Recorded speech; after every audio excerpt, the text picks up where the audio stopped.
Kepada kaum muslimin jamaah salat Jumat rahimakumullah, pada hari ini akan dilaksanakan doa kunut nazilah untuk saudara-saudara kita di Gaza, Palestina, agar diselamatkan dan dilindungi Allah dari kebiadaban Zionis Israel, dan semoga Allah SWT hancurkan,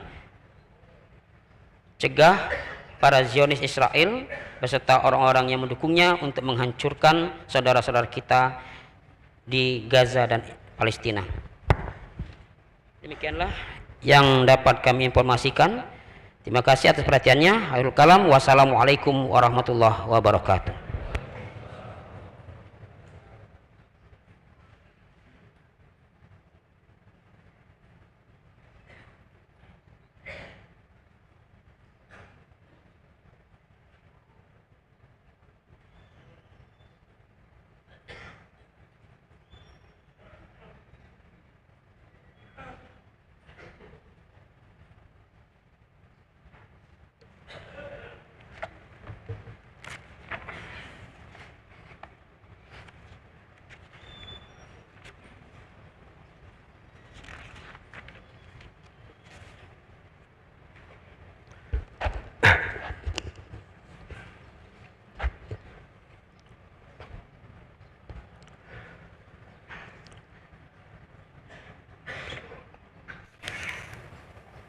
أعوذ بالله من الشيطان الرجيم.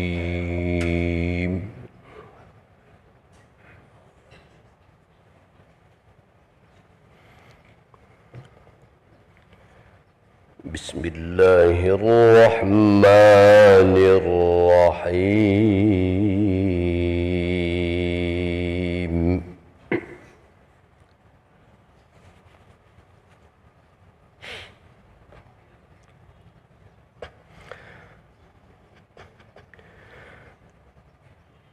يا أيها الذين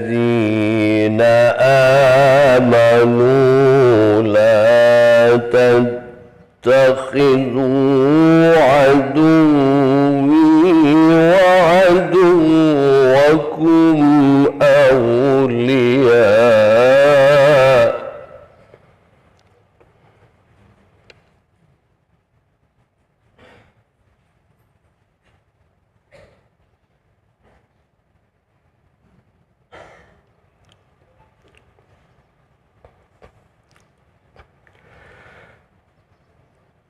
لا تتخذوا عدوي وعدوكم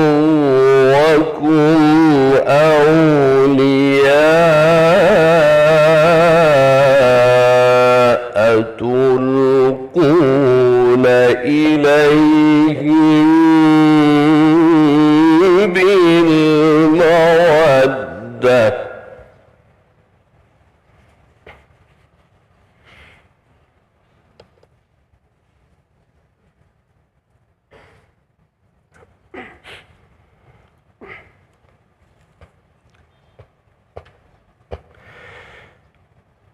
تلقون إليهم بالمودة وقد كفروا بما جاءكم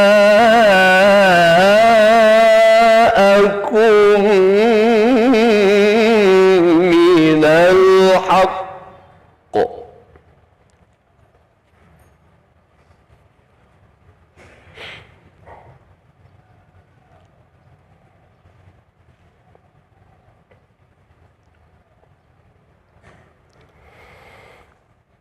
يخرجون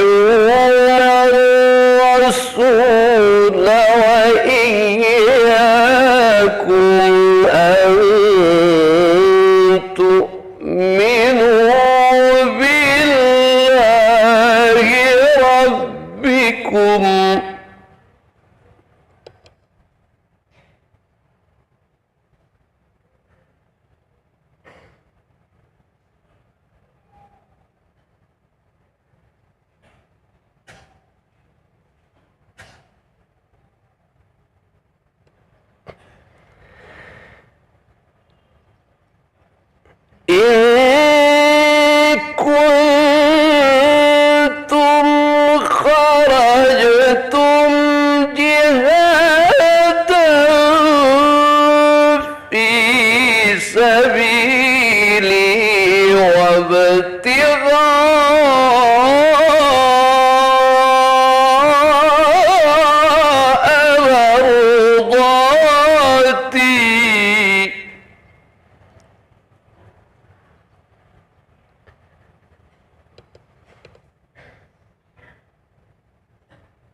وابتغاء مرضاتي تسرون إليهم بالمودة وأنا أعلم بما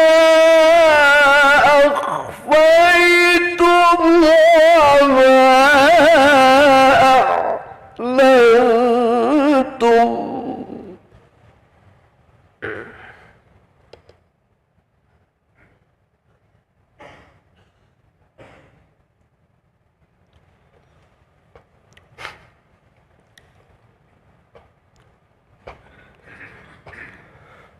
ومن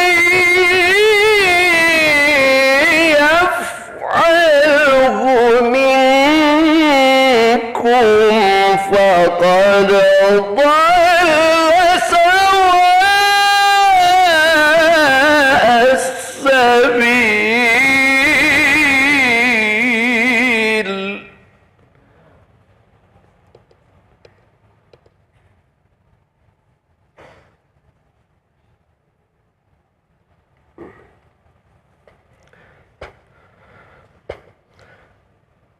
ومن يفعله منكم فقد ضل سواء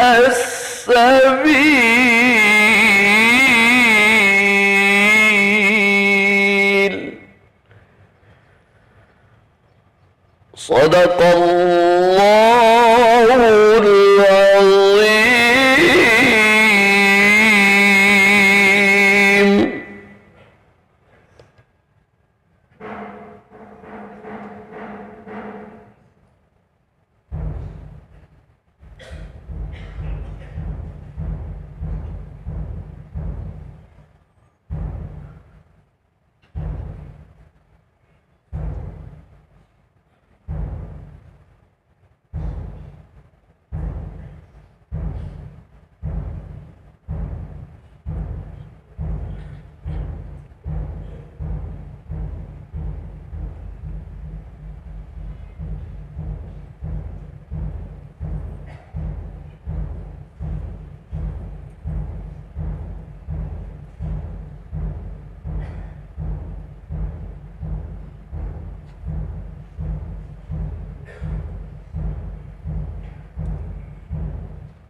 الله أكبر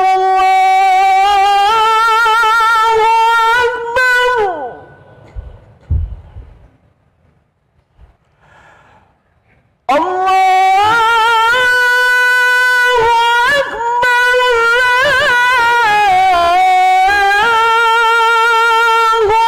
أكبر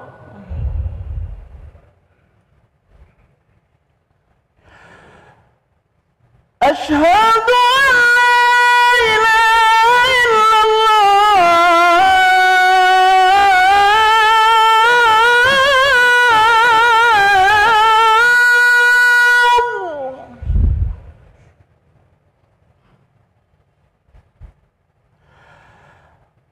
أشهد أن لا إله إلا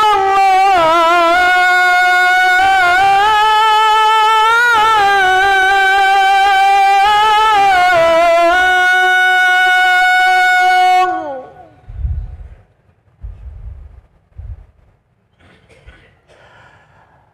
أشهد أن محمدًا رسول الله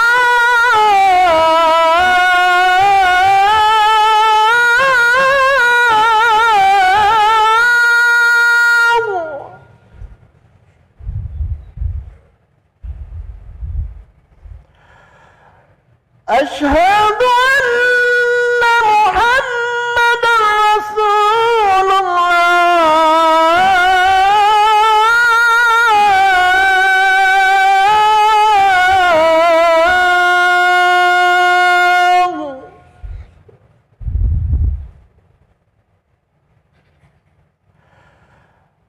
حي على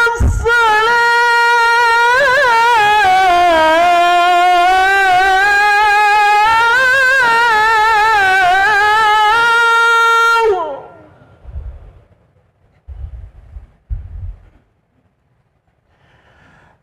حي على الصلاة.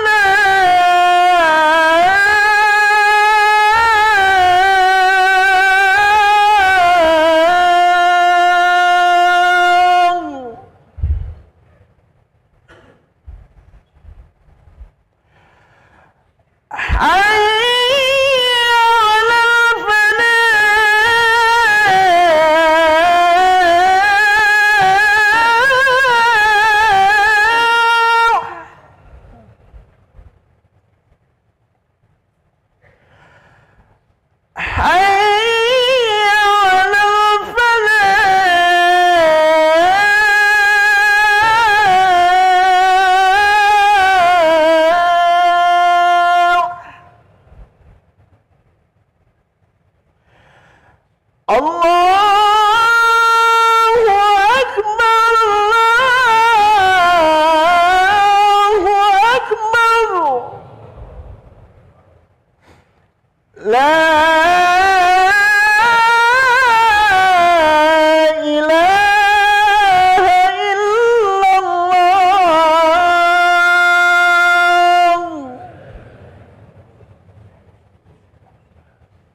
Assalamualaikum warahmatullahi wabarakatuh.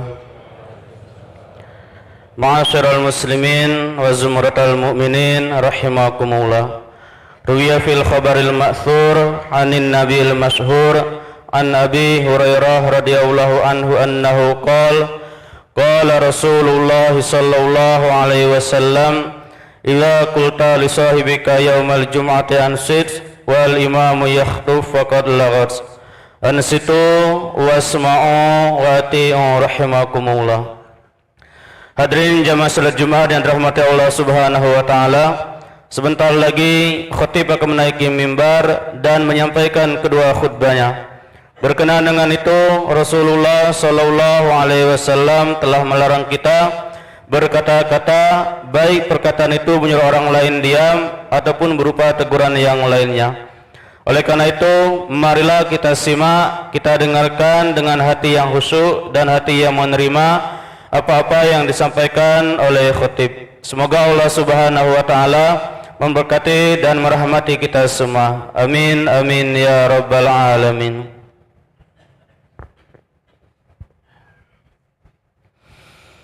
Inna Allah wa malaikatahu yusalluna 'alan nabi ya ayyuhalladzina amanu sallu 'alaihi wa sallimu taslima. Allahumma salli wa sallim ala sayyidina Muhammadin sayyidil mursalin وعلى آله الطيبين الطاهرين وأصحابه الأكرمين وارض عنهم أجمعين برحمتك يا أرحم الراحمين.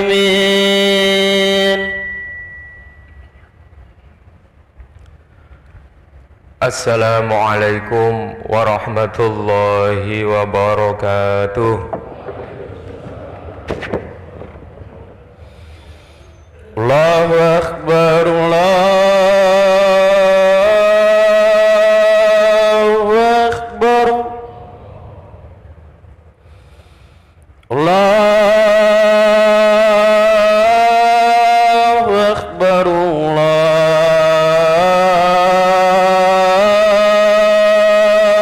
Akbar, Asyhadu an la ilaha illallah.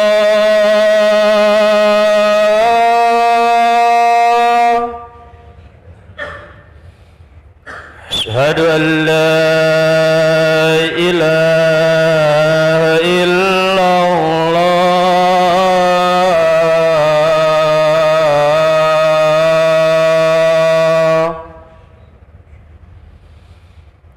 Asyhadu anna Muhammadar Rasulullah.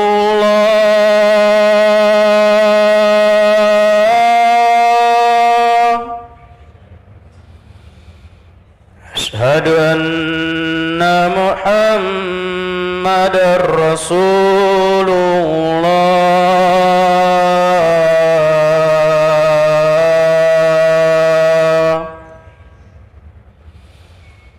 Hayya 'ala shalah,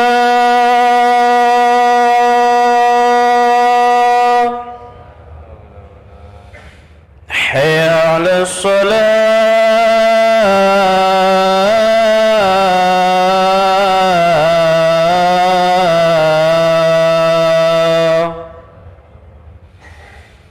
hayya 'alal falah,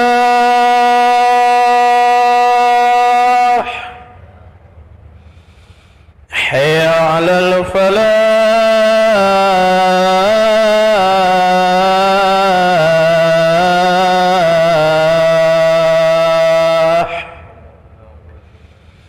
Allahu Akbar, Allahu Akbar. La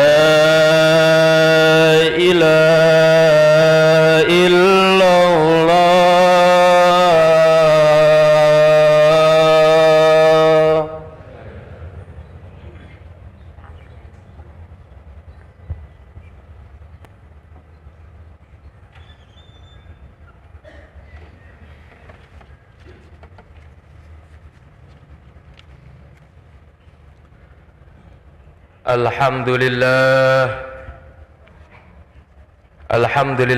nahmaduhu wa nasta'inuhu wa nastaghfiruh wa na'udzu billahi min shururi anfusina wa min sayyiati a'malina man yahdihillahu fala mudilla lahu wa man yudlilhu fala hadiya lahu. أشهد أن لا إله إلا الله وحده لا شريك له وأشهد أن محمدا عبده ورسوله لا نبي بعده. اللهم صل وسلم وبارك على سيدنا محمد وعلى آله وأصحابه ومن تبعهم بإحسان إلى يوم القيامة. أما بعد فيا عباد الله أوصيكم وإياي بتقوى الله وطاعته بامتثال أوامر الله واجتناب نواهيه. وقال الله تعالى في كتابه الكريم أعوذ بالله من الشيطان الرجيم يا أيها الذين آمنوا لا يسخر قوم من قوم عسى أن يكونوا خيرا منهم ولا نساء من نساء عسى أن يكن خيرا منهن ولا تلمزوا أنفسكم ولا تنابزوا بالألقاب بئس الاسم الفسوق بعد الإيمان ومن لم يتب فأولئك هم الظالمون. Ma'asyiral muslimin, Jamaah Jumat rahimakumullah, sebagai pembuka dalam khutbah ini, mari kita bersama-sama bersyukur kepada Allah Subhanahu wa taala atas segala nikmat dan karunia yang telah diberikan kepada kita semua, dengan ucapan alhamdulillahilladzi bi ni'matihi tatimmus shalihat, terkhusus nikmat iman dan nikmat kesehatan, sehingga kita bisa terus istiqamah beribadah dan menjalankan segala kewajiban-kewajiban kita.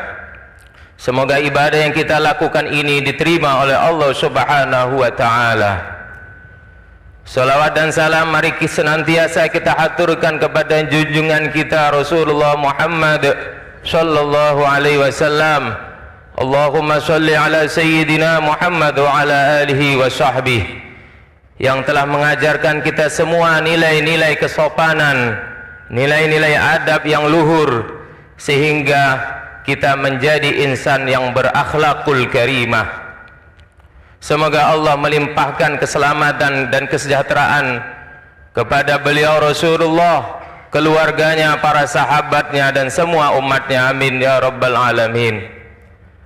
Selanjutnya, di awal khutbah ini, melalui mimbar yang mulia ini, kami selaku khatib mengajak kepada diri pribadi kami dan kepada semua jamaah, marilah senantiasa kita berusaha meningkatkan ketakwaan kita kepada Allah Subhanahu wa taala dengan sebenar-benar takwa, yaitu menjalankan perintah-perintah Allah dan menjauhi segala larangan-larangannya. Mari kita kuatkan iman kita, kita tingkatkan takwa kita, kita teguhkan akidah kita, dan kita upayakan untuk terus istiqamah di dalam diri kita, di dalam menjalankan ibadah kepada Allah. Sebab hanya dengan cara inilah kita semua akan menjadi hamba yang selamat, baik di dunia maupun di akhirat. Sebagaimana Allah Subhanahu wa taala berfirman, A'udzu billahi minasyaitonir rajim. Wa tazawwadu fa inna khairaz zadit taqwa wattaqun ya ulil albab. Artinya, berbekallah kalian, dan sesungguhnya sebaik-baik bekal adalah takwa kepada Allah, dan bertakwalah kepadaku, wahai orang-orang yang memiliki akal yang sempurna. Ma'asyiral muslimin, jamaah Jumat rahimakumullah, salah satu ajaran mulia di dalam Islam adalah larangan kita semua untuk meremehkan atau mengejek orang lain. Tidak ada satu alasan pun yang bisa kita gunakan untuk meremehkan orang lain, baik dengan alasan suku, budaya, bangsa, kultur, agama dan lain sebagainya. Khususnya di Indonesia ini yang notabene-nya terdiri dari bermacam-macam suku, bangsa, agama dan budaya. Mari kita saling menghormati dan memuliakan orang lain, karena itu merupakan salah satu pilar penting di dalam agama Islam. Tujuannya adalah agar kerukunan antar sesama terus terjalin. Karenanya kita semua tidak diperbolehkan untuk saling meremehkan dan merendahkan orang lain dalam keadaan apapun, sebab bisa jadi mereka yang kita remehkan itu adalah orang yang lebih baik dan lebih mulia di sisi Allah Subhanahu wa ta'ala. Di dalam Al-Quran disebutkan, ya ayyuhalladzina amanu la yaskhar qawmum min qawm asa an yakunu khairan minhum wala nisa'un min nisa'in asa an yakunna khairan minhun wala talmizu anfusakum wala tanabazu bil alqab. Artinya, wahai orang-orang yang beriman, janganlah suatu kaum mengejek atau mengolok-olok kaum yang lainnya, karena boleh jadi mereka yang diejek itu lebih baik dari mereka yang mengejek. Dan jangan pula perempuan di antara kalian mengolok-olok perempuan yang lain, boleh jadi perempuan yang diolok-olok lebih baik dari mereka yang mengolok-olok. Janganlah kamu saling mencela satu sama lainnya, dan janganlah memanggil dengan panggilan yang buruk. Asy-Syaikh Wahbah Az-Zuhaili di dalam kitab Mafatihul Ghaib menjelaskan bahwa ayat ini merupakan etika setiap orang mukmin dengan orang mukmin lainnya, dan juga etika setiap mukmin dengan sesama manusia pada umumnya. Dengan kata lain, kita semua tidak diperkenankan meremehkan orang lain, baik yang seagama maupun yang tidak seagama. Kita tidak diperkenankan meremehkan sesama muslim, karena bisa jadi mereka lebih mulia di sisi Allah. Kita juga tidak diperkenankan meremehkan pemeluk agama lain, bukan berarti mereka lebih mulia dari umat Islam. Tentu tidak demikian, karena barometer kemuliaan setiap orang hanyalah karena ketakwaannya. Hanya saja bisa jadi nasib seorang yang tidak muslim itu di akhir hayatnya lebih mulia, karena dia diberi hidayah oleh Allah Subhanahu wa ta'ala sehingga bisa memeluk agama Islam. Salah satu contohnya adalah sahabat Nabi yang dikenal dengan sangat pemberani, yaitu Sayyiduna Umar bin Al-Khattab radhiyallahu anhu. Ia merupakan salah satu sahabat yang memiliki masa lalu yang kelam.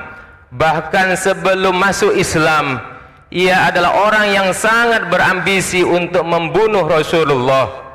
Namun apa hendak dikata, takdir Allah berkata lain. Justru setelah Sayyiduna Umar memeluk Islam, ia menjadi sahabat yang sangat dekat dengan Rasulullah, bahkan menjadi kebanggaan umat Islam. Inilah salah satu alasan kenapa kita semua tidak diperkenankan meremehkan orang lain. Ma'asyiral muslimin, jamaah Jumat rahimakumullah.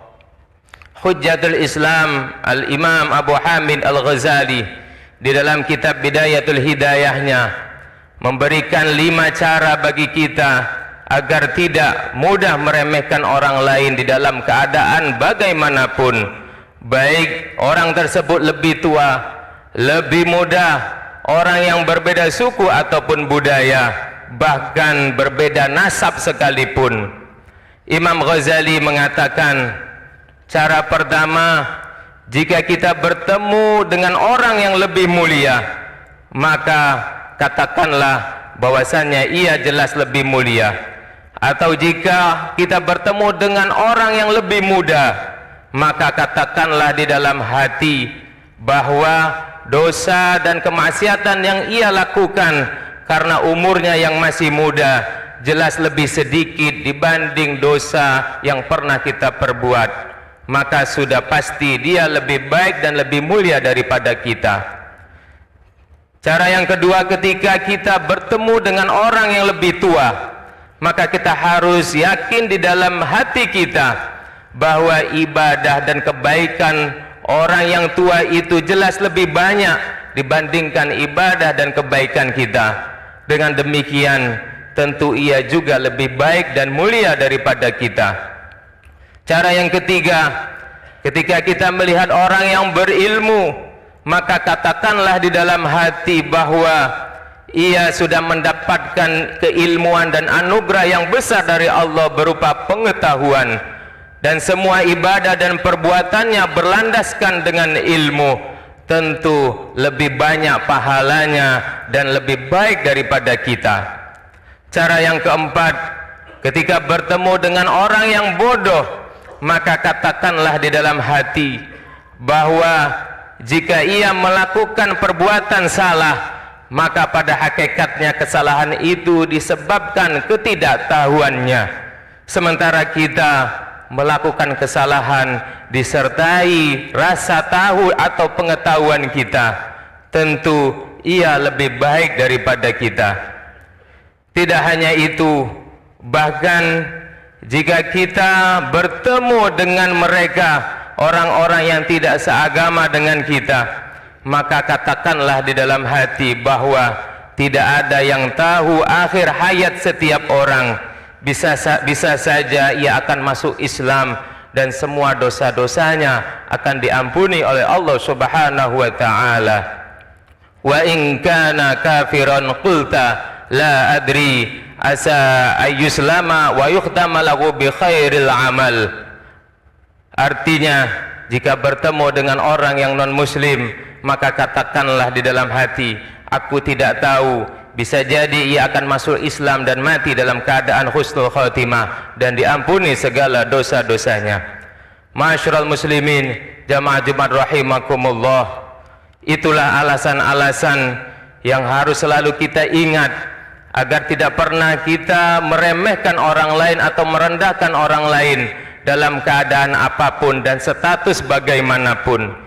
Islam tidak pernah membolehkan pemeluknya untuk meremehkan orang lain, sebab kemuliaan sejati di dalam Islam hanyalah diraih dengan ketakwaan, diraih dengan keimanan dan pengetahuan atau ilmu, sebagaimana firman Allah, yarfa'illahu alladhina amanu minkum walladhina utul ilma darajat. Niscaya Allah akan mengangkat derajat orang-orang yang beriman di antara kamu dan orang-orang yang diberi pengetahuan beberapa derajat. Oleh karena itu, mari kita semua terus berusaha untuk belajar dan meningkatkan keimanan dan ketakwaan kita kepada Allah Subhanahu wa taala. Salah satunya, mari kita tidak mudah merendahkan atau meremehkan orang lain.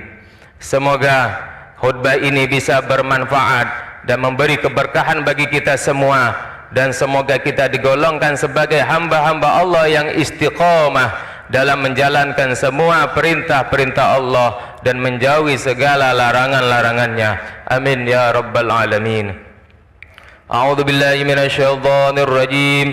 Bismillahirrahmanirrahim. Ya ayyuhalladzina amanu taqullaha haqqa tuqatih ولا تموتن إلا وأنتم مسلمون.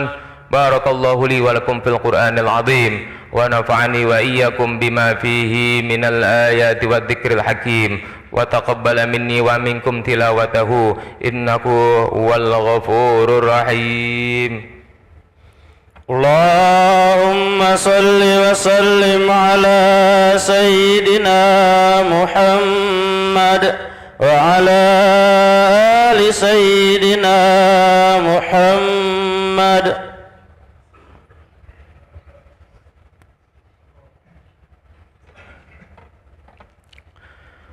Alhamdulillah, alhamdulillah hamdan katsiran kama amara أشهد أن لا إله إلا الله وحده لا شريك له إرغاما لمن جحد به وكفر وأشهد أن سيدنا محمدا عبده ورسوله سيد الإنس والبشر اللهم صل وسلم وبارك على سيدنا محمد وعلى آله وأصحابه ما اتصلت عين بنظر وأذن بخبر أما بعد فيا أيها الناس اتقوا الله تعالى وذروا الفواحش ما ظهر منها وما بطن وحافظوا على الطاعة وحضور الجمعة والجماعة واعلموا أن الله أمركم بأمر بدأ فيه بنفسه وثنى بملائكته بقدسه فقال تعالى إن الله وملائكته يصلون على النبي يا أيها الذين آمنوا صلوا عليه وسلموا تسليما اللهم صل على سيدنا محمد وعلى آل سيدنا محمد كما صليت على سيدنا إبراهيم وعلى آل سيدنا إبراهيم في العالمين إنك حميد مجيد وارض الله عنا عن الخلفاء الراشدين أبي بكر وعمر وعثمان وعلي وعن بقية الصحابة والتابعين وتابع التابعين لهم بإحسان إلى يوم الدين اللهم أعز الإسلام والمسلمين وأهلك الكفرة والمشركين ودمر أعداء الدين ودمر أعداء الدين وأعلي كلمتك إلى يوم الدين اللهم آمنا في دورنا وأصلح ولاة أمورنا واجعل اللهم ولايتنا في من خافك واتقاك اللهم اغفر للمسلمين والمسلمات والمؤمنين والمؤمنات الأحياء منهم والأموات إنك سميع قريب مجيب الدعوات اللهم ادفع عنا البلاء والوباء والزلازل والمحن وسوء الفتن والمحن ما ظهر منها وما بطن عن بلدنا هذا إندونيسيا خاصة وعن سائر البلدان المسلمين عامة إنك على كل شيء قدير ربنا آتنا في الدنيا حسنة وفي الآخرة حسنة وقنا عذاب النار والحمد لله رب العالمين عباد الله إن الله يأمرنا بالعدل والإحسان وإيتاء ذي القربى وينهى عن الفحشاء والمنكر والبغي يعظكم لعلكم تذكرون فاذكروا الله العظيم يذكركم واشكروه على نعمه يزدكم ولذكر الله أكبر أقيموا الصلاة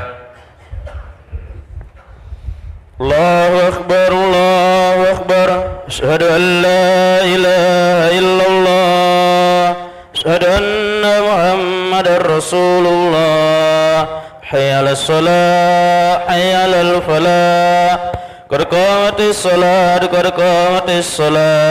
الله أكبر لا إله إلا الله سيدنا محمد رسول الله صلى الله عليه وسلم استووا واعتدلوا سووا صفوفكم فإن تسوية الصفوف من إقامة الصلاة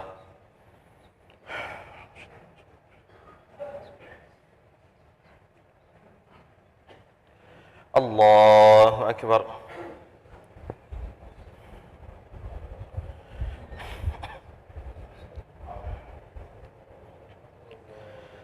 بسم الله الرحمن الرحيم الحمد لله رب العالمين الرحمن الرحيم مالك يوم الدين إياك نعبد وإياك نستعين اهدنا الصراط المستقيم صراط الذين أنعمت عليهم غير المغضوب عليهم ولا الضالين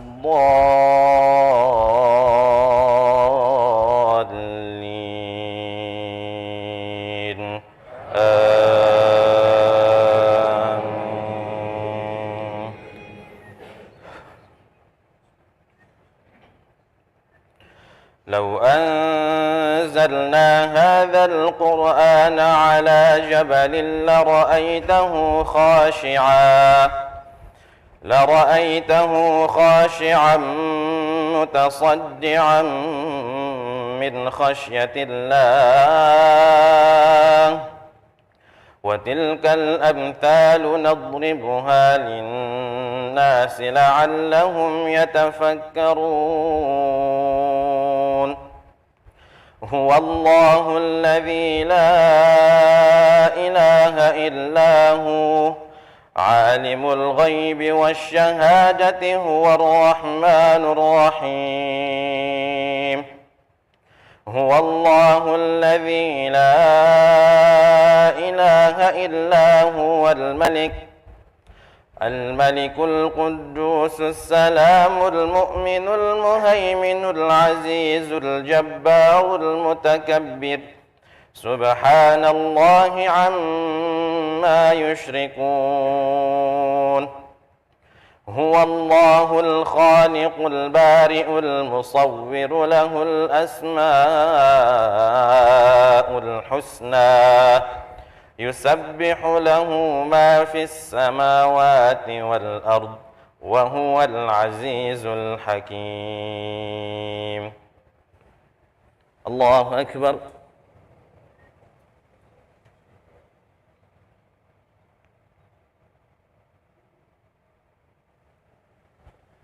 سمع الله لمن حمده.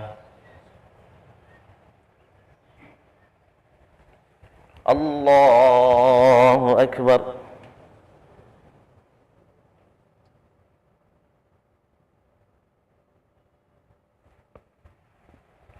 الله أكبر.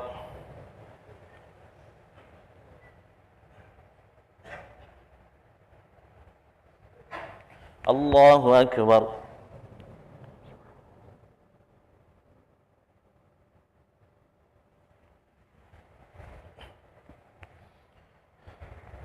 الله أكبر.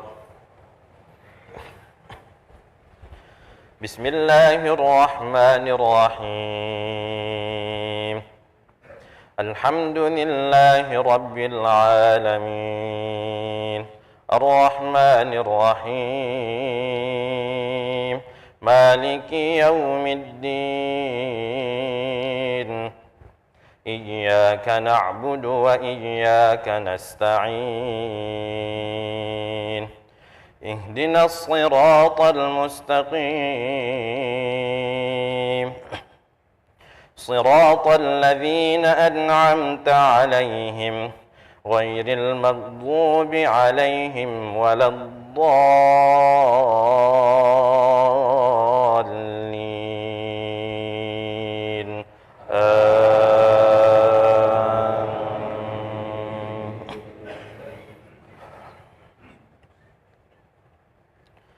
بسم الله الرحمن الرحيم والضحى والليل إذا سجى ما ودعك ربك وما قلى وللآخرة خير لك من الأولى ولسوف يعطيك ربك فترضى ألم يجدك يتيما فآوى ووجدك ضالا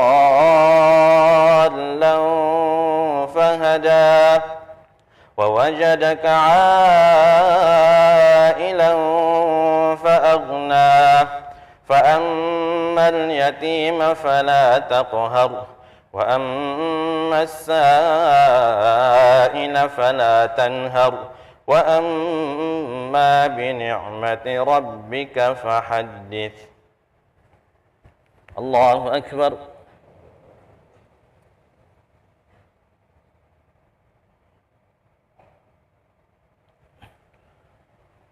سمع الله لمن حمده.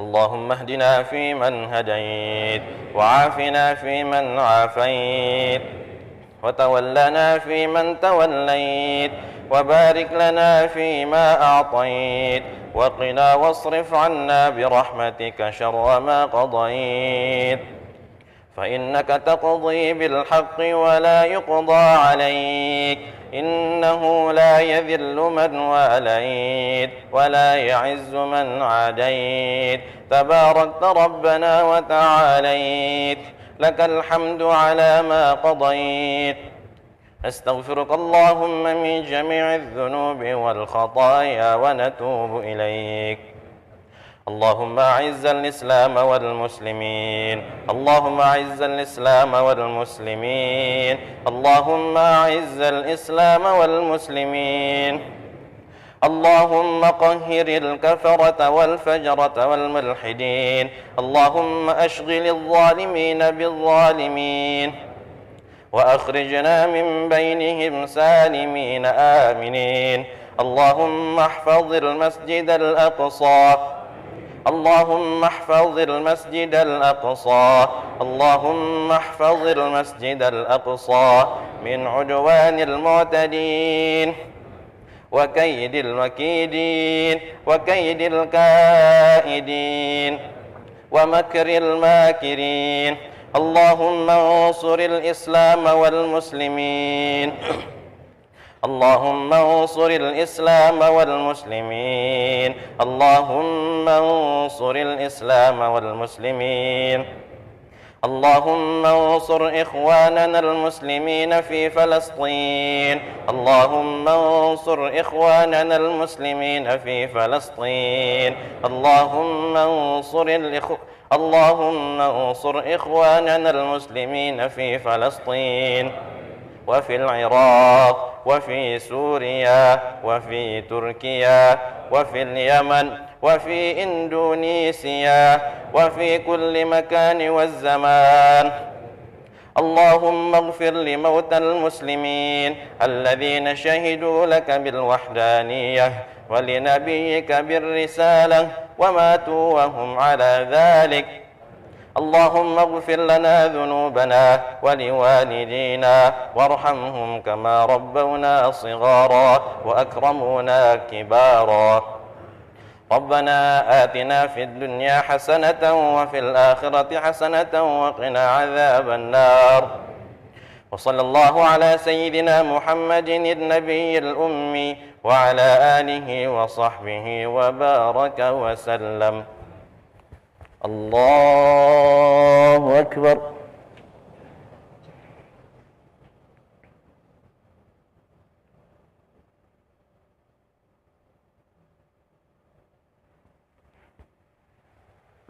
الله أكبر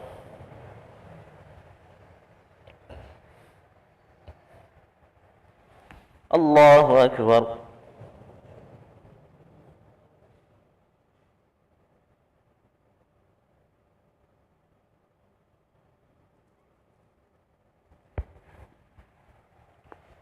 الله أكبر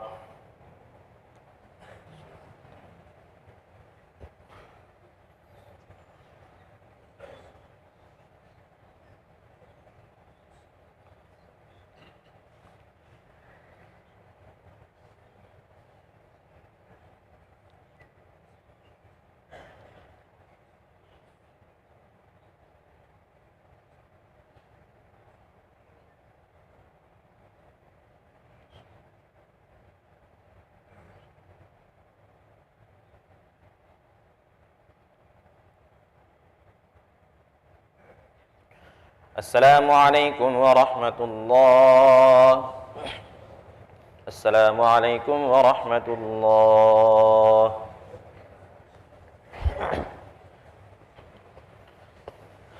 استغفر الله العظيم الذي لا إله إلا هو الحي القيوم وأتوب إليه استغفر الله العظيم الذي لا إله إلا هو الحي القيوم وأتوب إليه استغفر الله العظيم الذي لا إله إلا هو الحي القيوم وأتوب إليه أعوذ بالله من الشيطان الرجيم بسم الله الرحمن الرحيم الحمد لله رب العالمين الرحمن الرحيم مالك يوم الدين إياك نعبد وإياك نستعين اهدنا الصراط المستقيم صراط الذين أنعمت عليهم غير المغضوب عليهم ولا الضالين بسم الله الرحمن الرحيم الحمد لله رب العالمين الرحمن الرحيم مالك يوم الدين إياك نعبد وإياك نستعين اهدنا الصراط المستقيم صراط الذين أنعمت عليهم غير المغضوب عليهم ولا الضالين بسم الله الرحمن الرحيم الحمد لله رب العالمين الرحمن الرحيم مالك يوم الدين إياك نعبد وإياك نستعين اهدنا الصراط المستقيم صراط الذين أنعمت عليهم غير المغضوب عليهم ولا الضالين بسم الله الرحمن الرحيم الحمد لله رب العالمين الرحمن الرحيم مالك يوم الدين إياك نعبد وإياك نستعين اهدنا الصراط المستقيم صراط الذين أنعمت عليهم غير المغضوب عليهم ولا الضالين بسم الله الرحمن الرحيم الحمد لله رب العالمين الرحمن الرحيم مالك يوم الدين إياك نعبد وإياك نستعين اهدنا الصراط المستقيم صراط الذين أنعمت عليهم غير المغضوب عليهم ولا الضالين بسم الله الرحمن الرحيم الحمد لله رب العالمين الرحمن الرحيم مالك يوم الدين إياك نعبد وإياك نستعين اهدنا الصراط المستقيم صراط الذين أنعمت عليهم غير المغضوب عليهم ولا الضالين بسم الله الرحمن الرحيم الحمد لله رب العالمين الرحمن الرحيم مالك يوم الدين إياك نعبد وإياك نستعين اهدنا الصراط المستقيم صراط الذين أنعمت عليهم غير المغضوب عليهم ولا الضالين بسم الله الرحمن الرحيم قل هو الله أحد الله الصمد لم يلد ولم يولد ولم يكن له كفوا أحد بسم الله الرحمن الرحيم قل هو الله أحد الله الصمد لم يلد ولم يولد ولم يكن له كفوا أحد بسم الله الرحمن الرحيم قل هو الله أحد الله الصمد لم يلد ولم يولد ولم يكن له كفوا أحد بسم الله الرحمن الرحيم قل هو الله أحد الله الصمد لم يلد ولم يولد ولم يكن له كفوا أحد بسم الله الرحمن الرحيم قل هو الله أحد الله الصمد لم يلد ولم يولد ولم يكن له كفوا أحد بسم الله الرحمن الرحيم قل هو الله أحد الله الصمد لم يلد ولم يولد ولم يكن له كفوا أحد بسم الله الرحمن الرحيم قل هو الله أحد الله الصمد لم يلد ولم يولد ولم يكن له كفوا أحد بسم الله الرحمن الرحيم قل أعوذ برب الفلق من شر ما خلق ومن شر النفاثات في العقد ومن شر حاسد إذا حسد بسم الله الرحمن الرحيم قل أعوذ برب الفلق من شر ما خلق ومن شر غاسق إذا وقب ومن شر النفاثات في العقد ومن شر حاسد إذا حسد بسم الله الرحمن الرحيم قل أعوذ برب الفلق من شر ما خلق ومن شر غاسق إذا وقب ومن شر النفاثات في العقد ومن شر حاسد إذا حسد بسم الله الرحمن الرحيم قل أعوذ برب الفلق من شر ما خلق ومن شر غاسق إذا وقب ومن شر النفاثات في العقد ومن شر حاسد إذا حسد بسم الله الرحمن الرحيم قل أعوذ برب الفلق من شر ما خلق ومن شر غاسق إذا وقب ومن شر النفاثات في العقد ومن شر حاسد إذا حسد بسم الله الرحمن الرحيم قل أعوذ برب الفلق من شر ما خلق ومن شر غاسق إذا وقب ومن شر النفاثات في العقد ومن شر حاسد إذا حسد قل أعوذ برب الفلق من شر ما خلق ومن شر غاسق إذا وقب ومن شر النفاثات في العقد ومن شر حاسد إذا حسد. بسم الله الرحمن الرحيم. قل أعوذ برب الناس ملك الناس إله الناس من شر الوسواس الخناس الذي يوسوس في صدور الناس. بسم الله الرحمن الرحيم. قل أعوذ برب الناس ملك الناس إله الناس من شر الوسواس الخناس الذي يوسوس في صدور الناس من الجنة والناس. بسم الله الرحمن الرحيم. قل أعوذ برب الناس ملك الناس إله الناس من شر الوسواس الخناس الذي يوسوس في صدور الناس من الجنة والناس. بسم الله الرحمن الرحيم.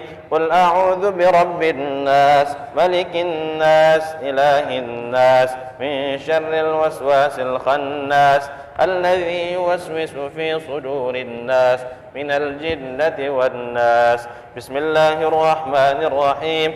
قل أعوذ برب الناس ملك الناس إله الناس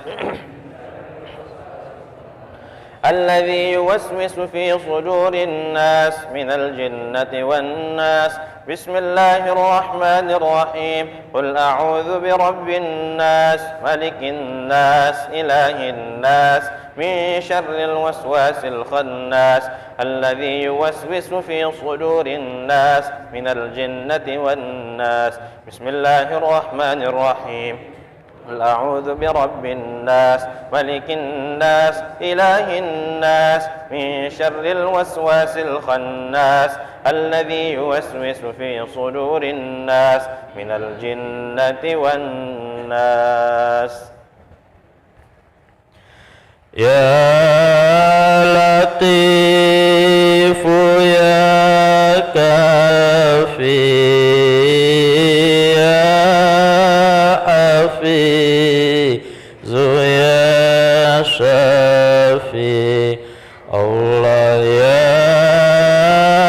لطيف يا كافي يا حفيظ يا شافي الله يا لطيف يا وافي الله يا كريم أنت الله يا لا إله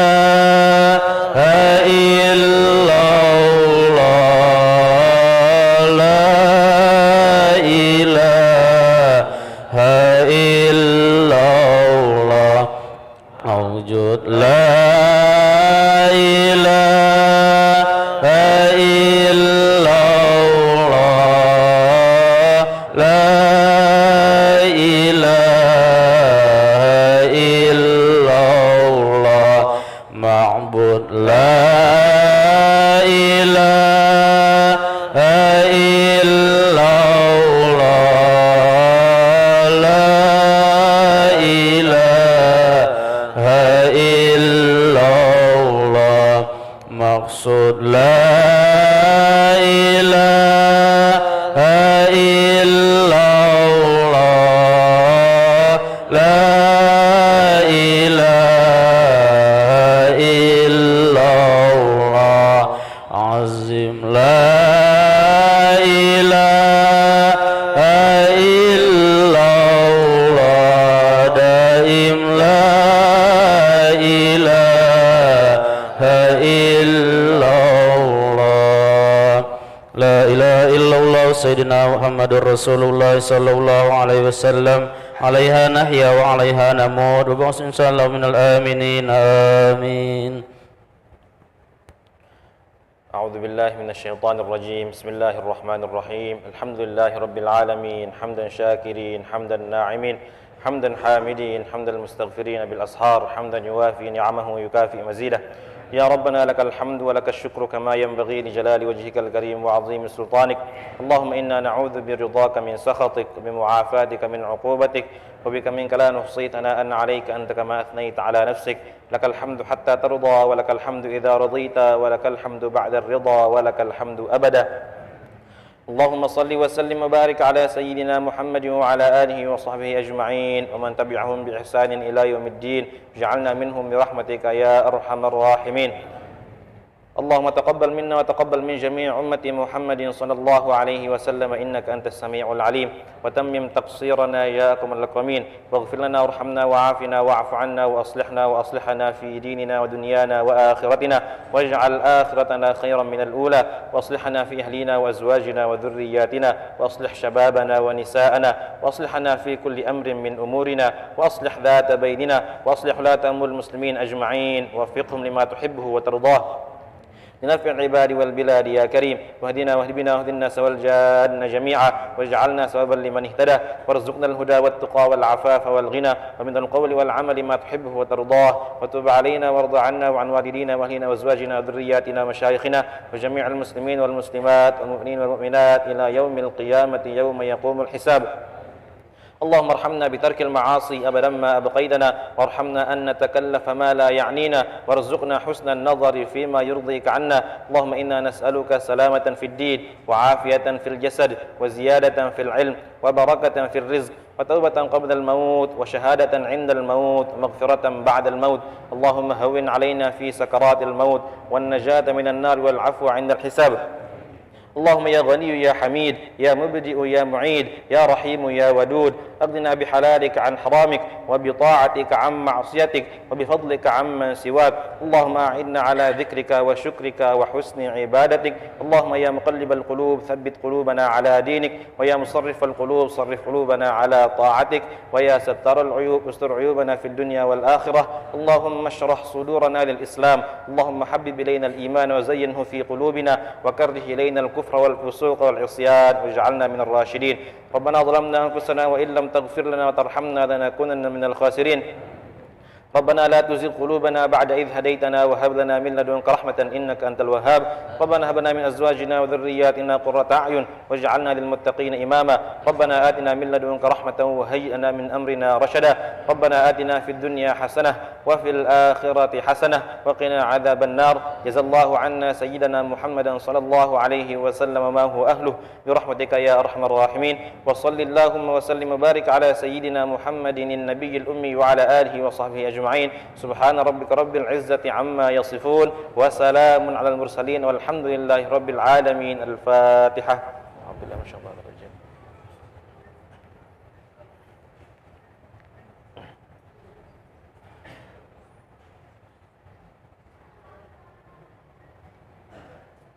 آمين آمين آمين يا الله آمين يا رحمن آمين يا رحيم آمين يا مجيب الدعاء السائلين.